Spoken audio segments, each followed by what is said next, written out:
నమస్కారం ఘంటారావానికి స్వాగతం ముందుగా ప్రధాన అంశాలు హైకోర్టు ప్రధాన న్యాయమూర్తిగా జస్టిస్ సతీష్ చంద్ర శర్మ ప్రమాణం చేయించిన గవర్నర్ తమిళిసై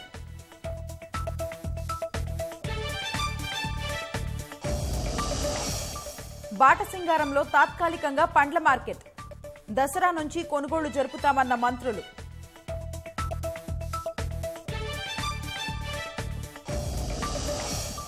మా సభ్యత్వానికి ప్రకాష్ రాజ్ రాజీనామా ప్రాంతీయవాదం ఆధారంగానే అధ్యక్షుడిని ఎన్నుకున్నారని వ్యాఖ్య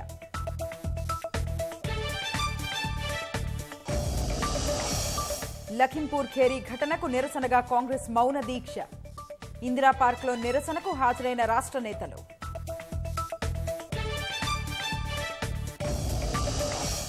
జలసౌధలో ప్రారంభమైన జీఆర్ఎంబీ ఉపసంఘం సమావేశం ప్రస్తుతానికి పెద్దవాగు మాత్రమే బోర్డు పరిధిలోకి వెళుతుందన్న రజత్ కుమార్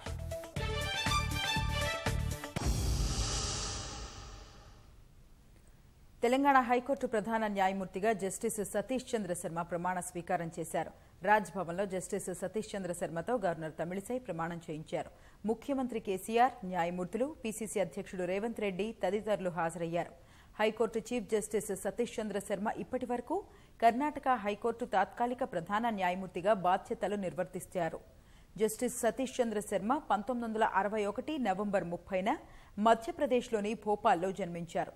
1993లో కేంద్ర అదనపు న్యాయవాదిగా, 2004లో కేంద్ర ప్రభుత్వ సీనియర్ ప్యానెల్ న్యాయవాదిగా పనిచేశారు. మధ్యప్రదేశ్ హైకోర్టు నుంచి 42 ఏళ్లకే సీనియర్ న్యాయవాది హోదా పొందారు. కర్ణాటక హైకోర్టు న్యాయమూర్తిగా ఈ ఏడాది జనవరి 4న బదిలీ అయ్యారు. ఆగస్టు 31 నుంచి ఇప్పటి వరకు కర్ణాటక హైకోర్టు తాత్కాలిక ప్రధాన న్యాయమూర్తిగా పనిచేశారు.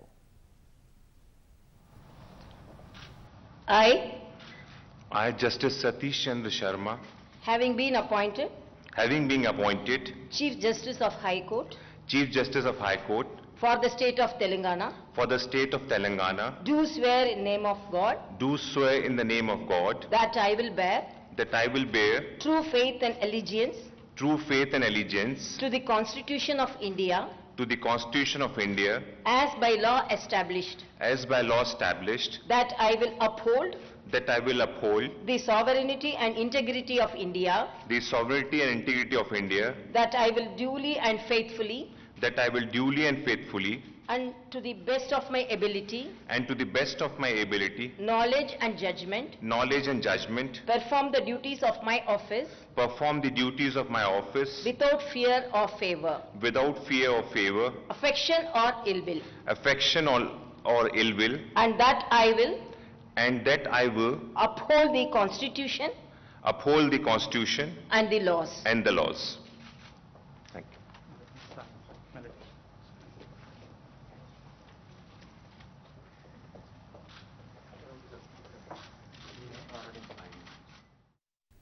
దసరా నుంచి బాటసింగారం లాజిస్టిక్స్ పార్కులో పండ్ల మార్కెట్ కార్యకలాపాలు తాత్కాలికంగా ప్రారంభిస్తామని వ్యవసాయ శాఖ మంత్రి నిరంజన్ రెడ్డి వెల్లడించారు. అదే రోజున కోహెడలో వర్తకులకు ఇచ్చే స్థలాల్లో నిర్మాణాలకు శంకుస్థాపన చేస్తామని తెలిపారు. గడ్డి అన్నారం మార్కెట్ తరలింపుపై మంత్రులు నిరంజన్ రెడ్డి, మహమూద్ అలీ, సబితా ఇంద్రారెడ్డి కొత్తపేటలోని విక్టోరియా హోమ్ స్థలంలోని మైదానం, బాటసింగారం లాజిస్టిక్ పార్కును పరిశీలించారు. కమిషన్ ఏజెంట్ల నుంచి ఇబ్బందులు అడిగి తెలుసుకున్నారు.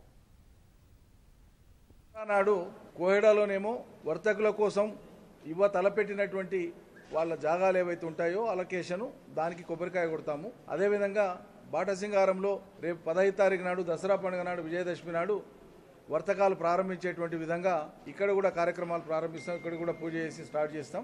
అటు వర్తకులతో మాట్లాడి, వ్యాపారులతో మాట్లాడి, అదేవిధంగా డిపార్ట్మెంట్ వాళ్ళని పెట్టుకొని మంత్రులు, ఎమ్మెల్యేలతో సమావేశం ఏర్పాటు చేసి ఫిజికల్గా అక్కడికి వెళ్ళి చూసి అన్ని నిర్ణయాలు చేయండి అని చెప్పడం జరిగింది. అందులో భాగంగానే మరి వాళ్ళ మేమందరం కలిసి రావడం జరిగింది. అందరూ కూడా దీనికి సుముఖంగా ఉన్నారు, అందరూ అంగీకరించినారు. ప్రభుత్వం యొక్క ఉద్దేశాన్ని, సంకల్పాన్ని ఎంఐఎం శాసనసభ్యులు కూడా అభినందించినారు. గౌరవ ముఖ్యమంత్రి గారు ఏ క్షణమైనా సరే వారు సూపర్ స్పెషాలిటీ హాస్పిటల్ కు గడ్డానారంలో శంకుస్థాపన చేయడానికి సిద్ధపడితే మేమందరం కూడా సంపూర్ణంగా పక్కలోండి స్వాగతిస్తున్నాం. మేమందరం కూడా అందులో పార్టిసిపేట్ చేస్తామని కూడా వాళ్ళ సంతోషాన్ని వ్యక్తం చేసినారు. వాళ్ళ కోహెడాకు వెళ్లే లోపల ఈ తాత్కాలిక ఏర్పాట్లలో ఉండేటువంటి బాటసింగారంలో వసతులకు లేమీ లేకుండా, ఇబ్బంది లేకుండా చూడమని మాత్రమే వాళ్ళు కోరినారు. అది మేము తప్పకుండా ఏ చిన్న అసౌకర్యం కలగకుండా వ్యాపారానికి అన్ని రకాల చర్యలు మేము తీసుకుంటాం. ఆగమేఘాల మీద అవసరమైనటువంటి పనులను కూడా వాళ్ళకి చేసి ఇక్కడ సజావుగా వర్తకం నడిచేటట్లు చూస్తాం. ఔటర్ రింగ్ రోడ్డుకు చేరువలో ఉంది కాబట్టి తెలంగాణలోని ఏ ప్రాంతం నుంచి అయినా సరే ఈ పళ్లకు సంబంధించినటువంటి వాహనాలు సులువుగా చేరుకునేటువంటి అవకాశం ఉంది. ట్రాఫిక్ ఏ రకమైన అంతరాయం లేదు. సువిశాలమైనటువంటి స్థలం ఉంది. మంచి ఆహ్లాదకరమైనటువంటి వాతావరణంలో ఉంది.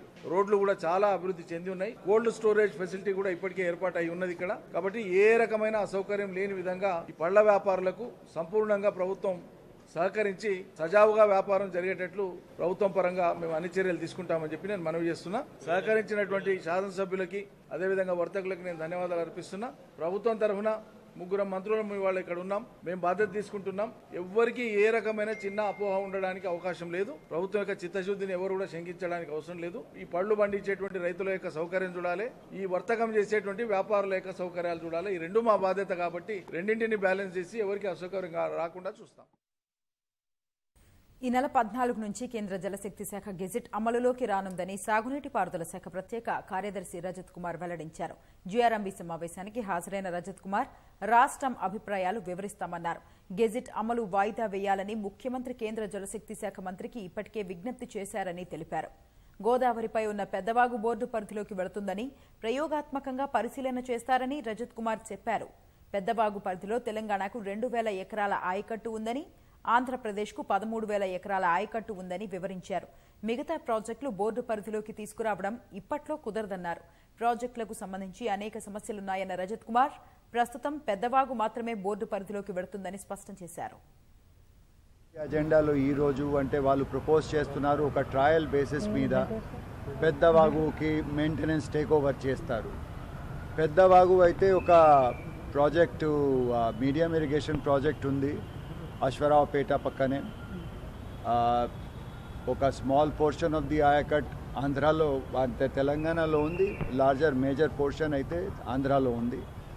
నాకు తెలిసిన వరకు ఏదో 2,000 చిల్లర్ మన దగ్గర ఉన్నాయి, 13,000 చిల్లర్ ఆంధ్రాలో ఉంది.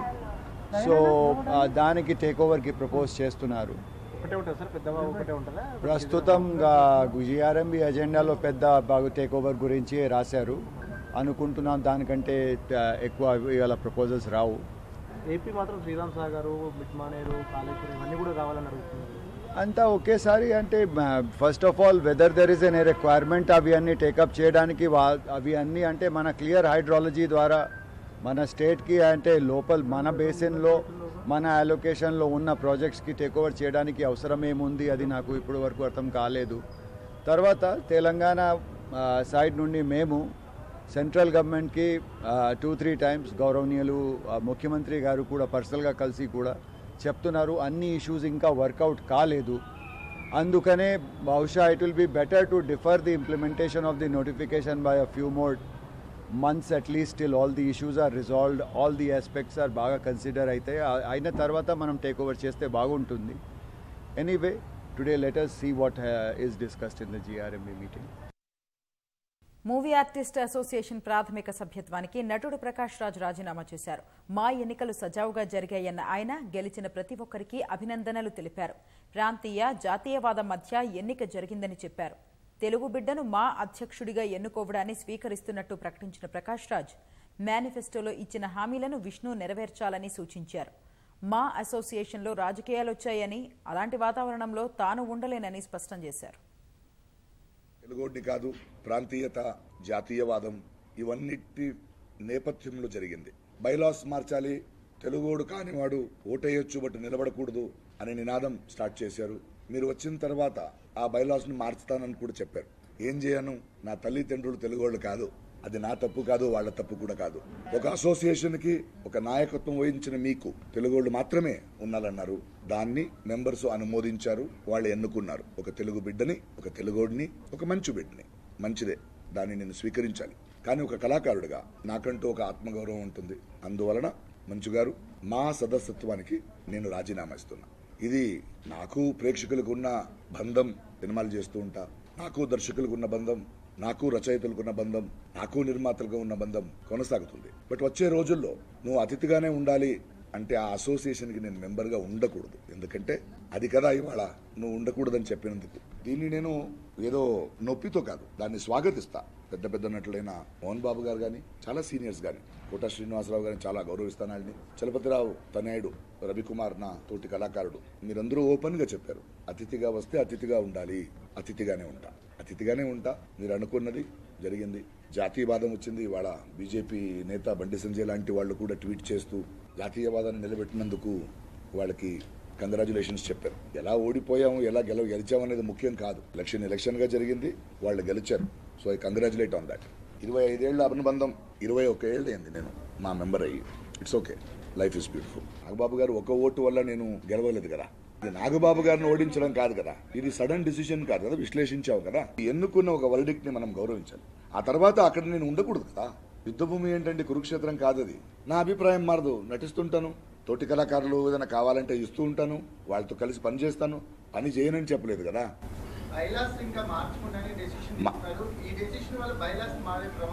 తెలీదండి, మారుస్తానని చెప్పారు. ఆ హామీ కూడా ఇచ్చారు కదా.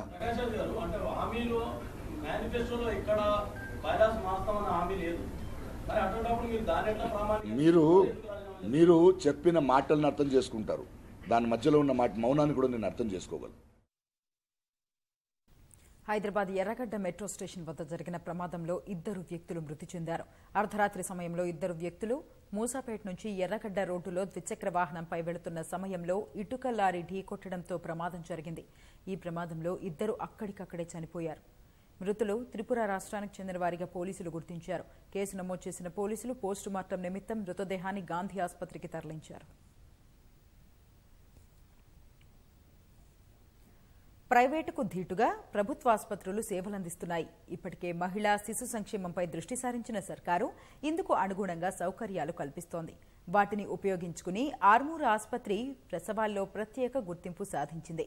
ఏటా 2000కు పైగా ప్రసవాలు చేస్తూ ఆదర్శంగా నిలుస్తోంది. నిజామాబాద్ జిల్లా ఆర్మూరు ప్రభుత్వ ఆసుపత్రి కొన్నేళ్లుగా ప్రసవాల్లో ఆదర్శంగా నిలుస్తోంది. కేసీఆర్ కిట్ అమల్లోకి వచ్చినప్పటి నుంచి అత్యధిక ప్రసవాలు చేస్తూ ప్రైవేటు ఆసుపత్రులకు ధీటుగా నిలిచింది. నిత్యం గర్భిణీలు, బాలింతలతో ఆసుపత్రి కిటకిటలాడుతూ కనిపిస్తోంది. ఈ ఏడాదిలో సెప్టెంబర్ వరకు దాదాపు 1200 ప్రసవాలు చేశారు. సకల సౌకర్యాలు కల్పిస్తుండటంతో ఎక్కువ మంది ప్రభుత్వాసుపత్రిని ఆశ్రయిస్తున్నారు.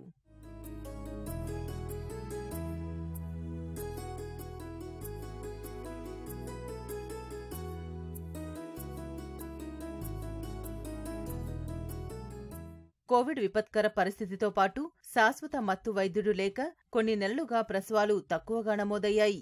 కలెక్టర్ నారాయణ రెడ్డి చొరవతో ఏడాది తర్వాత మళ్లీ నెలలోనే 200కు పైగా కాన్పులు జరిగాయి.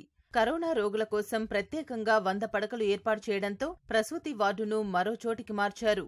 అక్కడ 25 పడకలు వేసినా సరిపోక ఇబ్బందులు తప్పడం లేదు.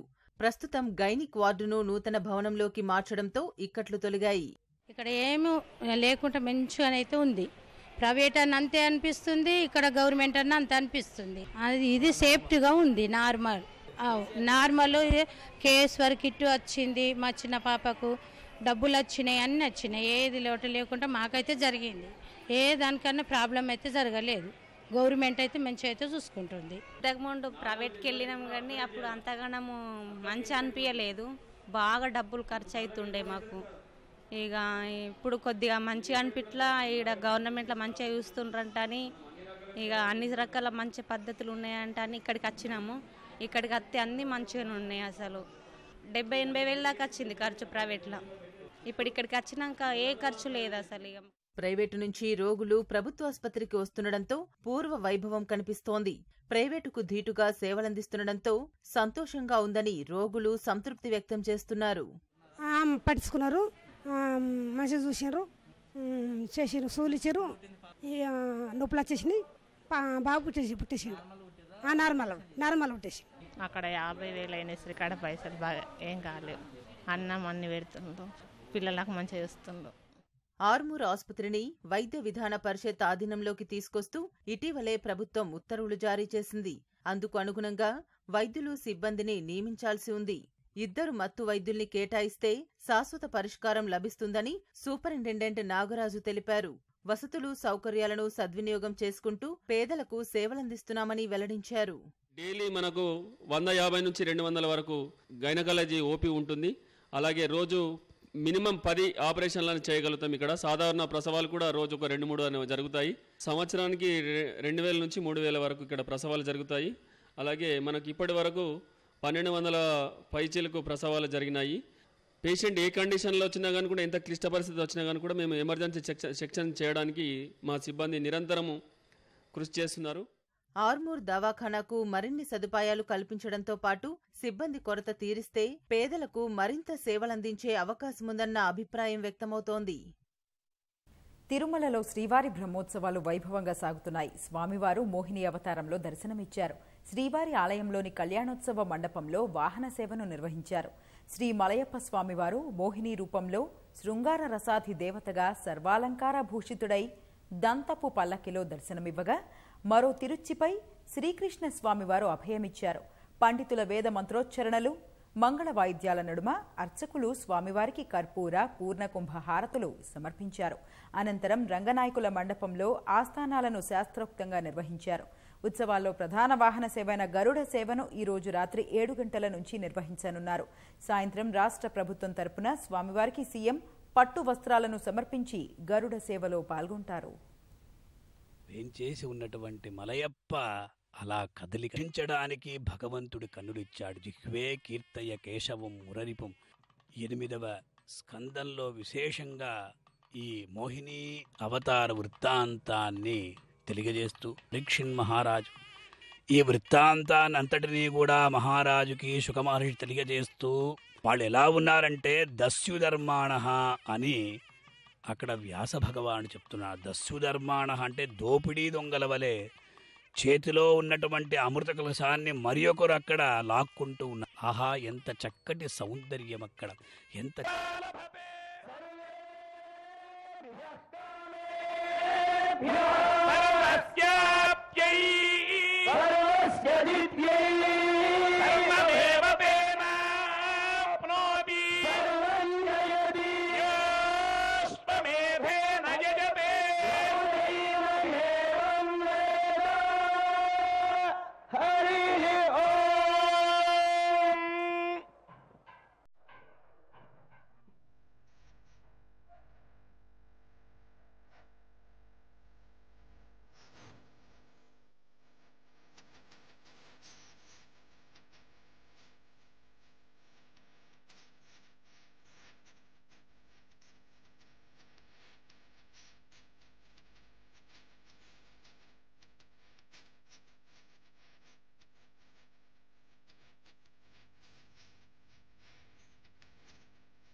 లఖింపూర్ ఖేరీలో హింసాత్మక ఘటనకు వ్యతిరేకంగా మహారాష్ట్రలో బంద్ కొనసాగుతోంది. సాగు చట్టాలకు వ్యతిరేకంగా నిరసన తెలుపుతున్న రైతులపై జరిగిన దాడికి నిరసనగా కాంగ్రెస్, శివసేన, ఎన్సీపీ ఆధ్వర్యంలోని మహావికాస్ అఘాడీ బంద్కు పిలుపునిచ్చింది. సాయంత్రం 4 గంటల వరకు బంద్లో పాల్గొనాలన్న పిలుపుతో వ్యాపార, వాణిజ్య కార్యకలాపాలన్నీ స్వచ్ఛందంగా నిలిచిపోయాయి. ఆటో, టాక్సీ డ్రైవర్లు భయంతోనే రోడ్లపై ప్రయాణం చేస్తున్నారు. గుర్తు తెలియని వ్యక్తులు చేసిన రాళ్ల దాడిలో 9 ప్రభుత్వ బస్సులు దెబ్బతిన్నాయి. దీంతో బస్సు సర్వీసులను బృహన్ ముంబై కార్పొరేషన్ రద్దు చేసింది. మరోవైపు బంద్ నేపథ్యంలో ఎలాంటి అవాంఛనీయ ఘటనలు జరగకుండా పోలీసులు గట్టి బందోబస్తు ఏర్పాట్లు చేశారు. చైనాతో జరిగిన 13వ విడత కార్ప్స్ కమాండర్ స్థాయి చర్చల్లో సరిహద్దు సమస్యకు పరిష్కారం దిశగా ఎలాంటి పురోగతి లభించలేదని భారత సైన్యం ప్రకటించింది. భారత్ చేసిన నిర్మాణాత్మక సూచనలను చైనా అంగీకరించలేదని సైన్యం తెలిపింది. సమస్యల పరిష్కారానికి చైనా ఎలాంటి సూచనలు చేయలేదని వెల్లడించింది. సరిహద్దుల్లో చైనా యథాతథ స్థితిని మార్చడం, ద్వైపాక్షిక ఒప్పందాలు ఉల్లంఘించడంతోనే సమస్యలు తలెత్తుతున్నాయని భారత్ తేల్చి చెప్పింది. సమస్యల పరిష్కారానికి చైనా కృషి చేస్తుందని భావిస్తున్నట్టు సైనిక వర్గాలు తెలిపాయి. మరోవైపు చర్చలు పూర్తిగా జరిగాయని చైనా రక్షణ మంత్రిత్వ శాఖ ప్రకటించింది. భారత్ అసమంజసమైన, అవాస్తవమైన డిమాండ్లపై పట్టుబట్టి చర్చల ప్రక్రియను క్లిష్టతరంగా మార్చిందని ఆరోపించింది. తూర్పు లద్దాఖ్లోని వివాదాస్పద ప్రాంతాల్లో బలగాల ఉపసంహరణపై నిన్న 13వ విడత కార్ప్స్ కమాండర్ స్థాయి చర్చలు చూషుల్ ప్రాంతంలో సుదీర్ఘంగా జరిగాయి. తూర్పు లద్దాఖ్తో పాటు నియంత్రణ రేఖ వెంట మిగిలిన సమస్యలపై పరిష్కారానికి 2 దేశాల మధ్య శాంతిని పునరుద్ధరించేందుకు ఇరు పక్షాలు చర్చలు అంగీకరించాయి. జమ్మూ కశ్మీర్లో ఉగ్రవాదుల ఏరివేత ప్రక్రియ కొనసాగుతూనే ఉంది. తాజాగా బందిపోరా జిల్లాలోని గుంద్ జహంగీర్ ప్రాంతంలో జరిగిన ఎన్కౌంటర్లో ఒక ఉగ్రవాదిని హతమార్చినట్టు జమ్మూ కశ్మీర్ పోలీసులు తెలిపారు. టీఆర్ఎఫ్కు చెందిన ఇంతియాజ్ అహ్మద్గా గుర్తించినట్టు కశ్మీర్ ఐజీ విజయ్ కుమార్ వెల్లడించారు. బందిపోరాలో ఇటీవల పౌరులను చంపిన ఘటనలో ఈ ఉగ్రవాది పాత్ర ఉన్నట్టు తెలిపారు. ఘటనా స్థలంలో ఉగ్రవాదుల కోసం భద్రతా బలగాలు గాలింపు చర్యలు కొనసాగిస్తున్నాయి. మరో ఘటనలో తెల్లవారుజామున అనంతనాగ్ జిల్లాలో ఉగ్రవాదులు భద్రతా బలగాలకు జరిగిన ఎదురుకాల్పుల్లో ఒక ఉగ్రవాది హతమయ్యాడు. ఈ ఘటనలో ఓ పోలీసు అధికారి తీవ్రంగా గాయపడ్డాడు. దేశంలో కరోనా క్రియాశీల కేసుల సంఖ్య 209 రోజుల కనిష్టానికి చేరింది. ఆదివారం ఉదయం 8 గంటల నుంచి ఈ ఉదయం 8 గంటల వరకు కొత్తగా 18,132 కోవిడ్ కేసులు నమోదైనట్టు కేంద్ర ఆరోగ్య శాఖ వెల్లడించింది. వీటితో కలిపి దేశంలోని మొత్తం కేసుల సంఖ్య 3,39,71,607కి పెరిగింది. మరో 193 మంది మహమ్మారి బారిన పడి ప్రాణాలు కోల్పోగా ఇప్పటి వరకు మరణించిన వారి సంఖ్య 4,50,782కి చేరింది. కరోనా నుంచి మరో 21,563 మంది బాధితులు కోలుకున్నారు. ప్రస్తుతం దేశంలో 2,27,347 యాక్టివ్ కేసులున్నట్టు కేంద్ర ఆరోగ్య శాఖ తెలిపింది. దేశవ్యాప్తంగా ఇప్పటి వరకు 95.19 కోట్లకు పైగా కరోనా టీకా డోసులు పంపిణీ చేసినట్టు తెలిపింది. ఢిల్లీలో భారీ అగ్ని ప్రమాదం సంభవించింది. హర్ష్ విహార్ ప్రాంతంలోని పేపర్ రోల్స్ నిల్వ చేసిన గోదాంలో తెల్లవారుజామున భారీగా మంటలు చెలరేగాయి. విషయం తెలుసుకున్న అగ్నిమాపక సిబ్బంది 17 అగ్నిమాపక యంత్రాలతో మంటలను ఆర్పివేశారు. ఈ ఘటనలో ఎలాంటి ప్రాణనష్టం జరగలేదని అధికారులు వెల్లడించారు. కర్ణాటక ఆరోగ్య మంత్రి డాక్టర్ కె సుధాకర్ మహిళలపై వివాదాస్పద వ్యాఖ్యలు చేశారు. ఈ తరం మహిళలు ఒంటరిగా జీవించాలని కోరుకుంటున్నారని, పెళ్లి చేసుకున్న వారైతే పిల్లల్ని కనేందుకు కూడా ఇష్టపడడం లేదన్నారు. సరోగసి పద్ధతికి ఆసక్తి చూపుతున్నారని కర్ణాటక మంత్రి ఆరోపించారు. మహిళల ఆలోచన ధోరణిలో వస్తున్న ఈ మార్పు మంచిది కాదని అభిప్రాయపడ్డారు. ఆదివారం ప్రపంచ మానసిక ఆరోగ్య దినోత్సవం సందర్భంగా national institute of mental health and neurological సైన్సెస్లో ఏర్పాటు చేసిన కార్యక్రమంలో కర్ణాటక మంత్రి సుధాకర్ మాట్లాడారు. భారత సమాజాన్ని పాశ్చాత్య సంస్కృతి ఎంతో ప్రభావితం చేస్తోందని, తల్లిదండ్రులు తాతలతో జీవించేందుకు ఎవ్వరూ ఇష్టపడడం లేదని పేర్కొన్నారు. అలాగే దేశంలోని ప్రతి 7గురిలో ఒకరు మానసిక ఇబ్బందులు ఎదుర్కొంటున్నట్టు కర్ణాటక మంత్రి అన్నారు.